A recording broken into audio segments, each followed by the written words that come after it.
Greetings all! Last month I was happy to announce that we'd be moving into a new, dedicated studio and gaming space. Since then, the wife and I have been busy with planning, renovations, and painting. Her office is now more or less complete, and we're in a bit of a waiting period regarding the kitchen, which means I've got time to start working on the hobby room. Woo! The first thing was to figure out the table, and I knew I wanted a massive 4x8 foot setup. Not only did I want to ensure that I could play very large games, but I also wanted a table large enough to split into two halves to facilitate 4-player round-robin mini-tournaments.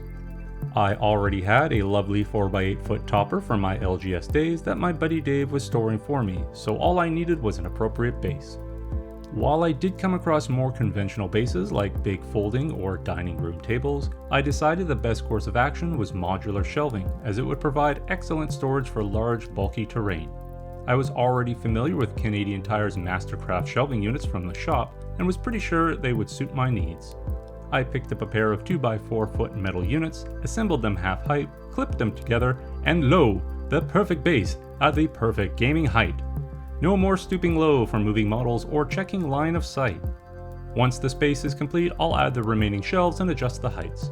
I'll be going over the table in more detail in the next video.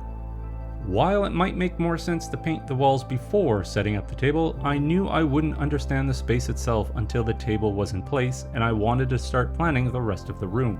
Even though the living room is quite large, the table eats basically all of it.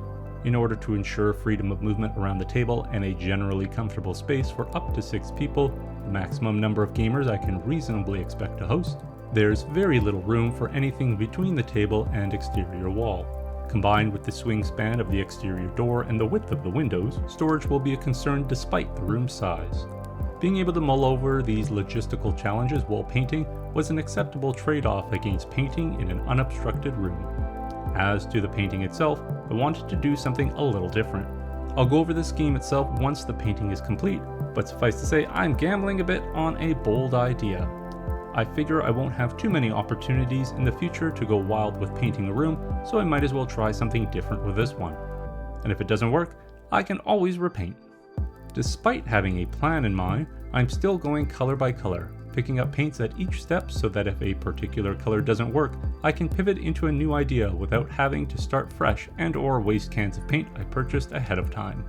If all goes smoothly, the room should be more or less finished this time next month, including furniture and storage. Once the space is done, I'll start on the painting studio, which shouldn't take nearly as long to complete. With the walls and ceiling now finished, and the pot lights and electrical switch and outlet plates back in place, the next steps are the baseboards and trim, followed by the entertainment unit. I hope you folks enjoyed this sneak peek into a future aspect of the channel. If any of you recently updated your hobby space, or perhaps are in the middle of one, please let me know in the comments below. That's it for today. See you next time.